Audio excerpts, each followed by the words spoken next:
আসামের মুখ্যমন্ত্রী ডক্টর হিমন্ত বিশ্ব শর্মার 3 দিনের বরাক সফরের মাথায় জেলা কংগ্রেসের প্রতিবাদী ধর্না। আজ 24শে আগস্ট শনিবার সকাল 11 ঘটিকায় জেলা কংগ্রেসের ডাকে শিলচর ক্ষুদিরাম মূর্তির পাদদেশে শহরের বেহাল রাস্তাঘাট, স্মার্ট মিটার এবং মহাসড়কের অসম্পূর্ণ কাজের প্রতিবাদে এক প্রতিবাদী ধর্না অনুষ্ঠিত হয়। এদিন কংগ্রেস কর্মীরা বিভিন্ন স্লোগানে উত্তাল করে তোলেন প্রতিবাদী কার্যসূচি। বিজেপি সরকার মুর্দাবাদ, হিমন্ত বিশ্ব শর্মা মুর্দাবাদ, মুখ্যমন্ত্রী গো ব্যাক স্লোগান দিতে থাকেন প্রতিবাদকারীরা। এদিকে কিছু সময় প্রতিবাদ করার পর প্রশাসন কংগ্রেস কর্মীদেরকে আটক করে নিয়ে আসেন শিলচর সদর থানায়।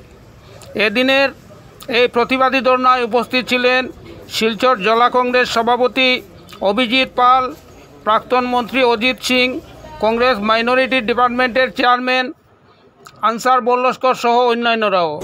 বিস্তারিত আপনারা দেখতে পাবেন। আজকে জেলা কংগ্রেসের অধীনে আমাদের একটা ধর্নার কর্মসূচি দেওয়া হয়েছিল। এটার মুখ্য এজেন্ডা ছিল যে আমাদের যে শিলচর শহরের তথা কাছাড়ের যে বেহাল রাস্তাঘাটের অবস্থা, তোর সঙ্গে মহাসড়কের কাজ এখনও অর্ধ সমাপ্ত, এবং যেগুলো মুখ্য এজেন্ডা যেটা এরপরে মিউনিসিপ্যালিটি বা কর্পোরেশন বলে ওরা যেভাবে মাস্টার প্ল্যান নিয়েছে এবং এখন পর্যন্ত মিউনিসিপ্যালিটির কেন ইলেকশন হচ্ছে না, এবং মিউনিসিপ্যালিটির বিভিন্ন দিকে ট্রেড লাইসেন্সের কর বৃদ্ধি, পানীয় জলের বিভিন্ন সমস্যায় কাছাড় জর্জরিত। এবং আজকের দিনে আমরা চেয়েছিলাম প্রতিবাদীটা আরও জোরদারভাবে করব কেন, এবং প্রশাসন আমাদেরকে বিন্দুমাত্র সময় দেয়নি।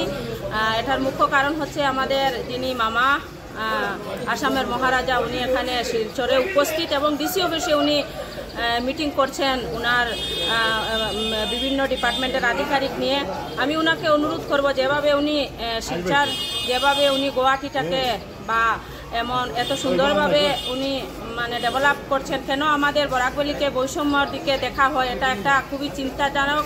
কারণ এখান থেকে উনাদের এমএলএ বেশি, আবার সাংসদও নির্বাচিত হয়েছে এখানে, জেলা বিজেপির যিনি সাংসদ উনি এখান থেকে নির্বাচিত হয়েছেন। কেন বরাকবাসীকে বৈষম্যভাবে দেখা হয়? এত বাজে রাস্তা, একটু আগে শিববাড়ির দিকে, শিববাড়ির যেটা ব্রিজ একটু আগে আমরা এদিক থেকে পার হয়ে আমরা বরখলা সমষ্টি ছালচাবড়া ব্লকের অন্তর্গত আমরা ওই দিক থেকে আসার সময় এত বেশি কষ্ট হয়।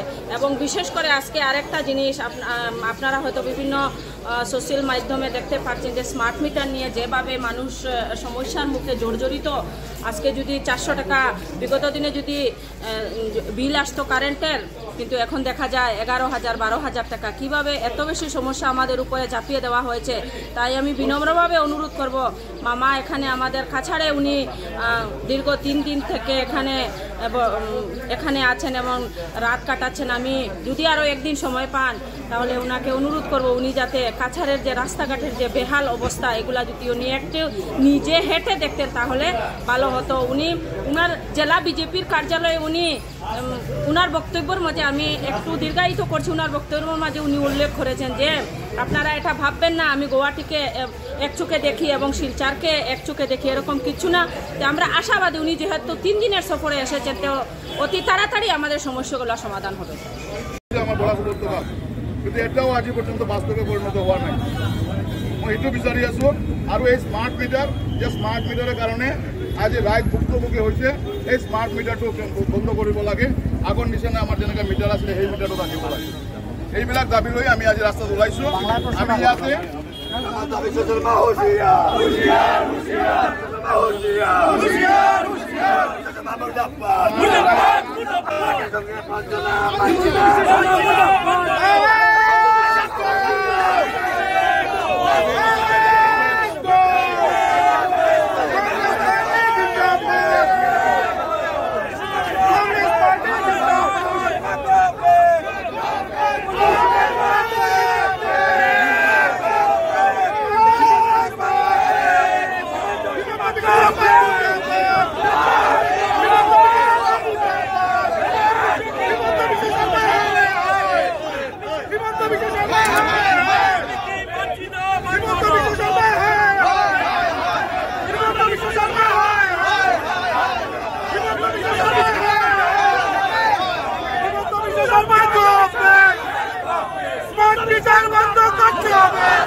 বিজেপি সরকার হায় বিজেপি সরকার হায় বিজেপি সরকার কবে মুর্দাবাদ বিজেপি সরকার হায়